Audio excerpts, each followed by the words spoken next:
আবারও সেই সীমান্তে গতকালই বৃহস্পতিবার বেনাপোলে মিটিংয়ে হয়েছে বিডিআর বনাম বিএসএফ এর, কিন্তু তারপরে আজকে মানে বেড়া দেওয়ার কাজ শুরু করা যায়নি। সেটা যেমন একদিকে, অন্যদিকে যেটা জানা যাচ্ছে যে যেটা আগে ছিল না, সেখানে ট্রেঞ্চ কাটা হচ্ছে বিডিআর এর তরফে এবং অস্ত্রশস্ত্র নিয়ে আসা হয়েছে এবং সেখানকার লোকাল যারা মানুষ, স্থানীয় মানুষজন এখানকার যারা কাজ করছে তাদেরকে হুমকি দিয়েছে গুলি করবে, প্রয়োজনে তারা বেশ কিছু বাংকারও তৈরি করেছে। কেন এই সমস্যা? প্রথম কথা, ভারত ও বাংলাদেশের মধ্যে 4200 কিলোমিটারের একটু বেশি সীমান্ত আছে। পশ্চিমবঙ্গে আছে 2200 কিলোমিটার, তার মধ্যে 538 কিলোমিটারে কোনো ফেন্সিং নেই। তার মধ্যে জল সীমান্ত আছে, স্থল সীমান্তও আছে। আসলে আমরা এমন অনেক জায়গায় দেখেছি যে একটা গ্রামের কোনো বাড়ির বসার ঘর ভারতে, রান্নাঘর বাংলাদেশে, তো এরকম প্রচুর আছে। এখন এটা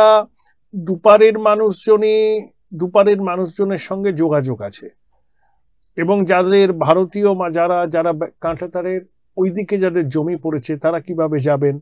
বাংলাদেশিরা ভারতবর্ষে ঢোকেন, অবৈধ উপায়ে ঢোকেন, পাচার চক্র চলে।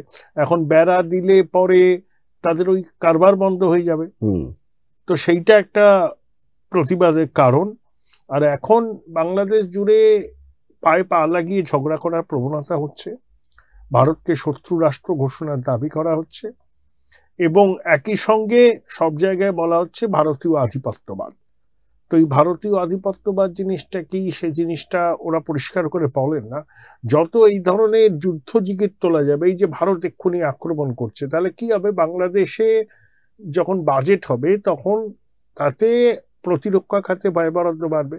প্রতিরক্ষা খাতে ব্যয় বরাদ্দ বাড়লে নতুন সমরাস্ত্র কেনার একটা ধুম পড়বে, এই বোধহয় ভারত আক্রমণ করলো।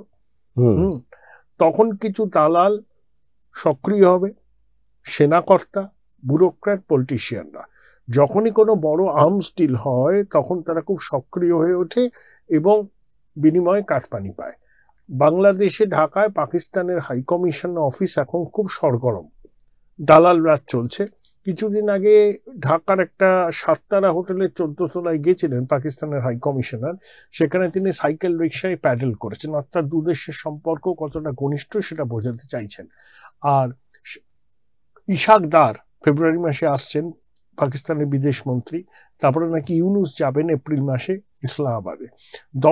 তাহলে পাকিস্তান বাংলাদেশের সম্পর্ক কতটা ঘনিষ্ঠ হচ্ছে এটা বোঝাই যায়। আর এই যে সীমান্ত সংলগ্ন অঞ্চলে যে উত্তেজনা সৃষ্টির চেষ্টা, এটা কিন্তু এই ঘনিষ্ঠতারই ফল।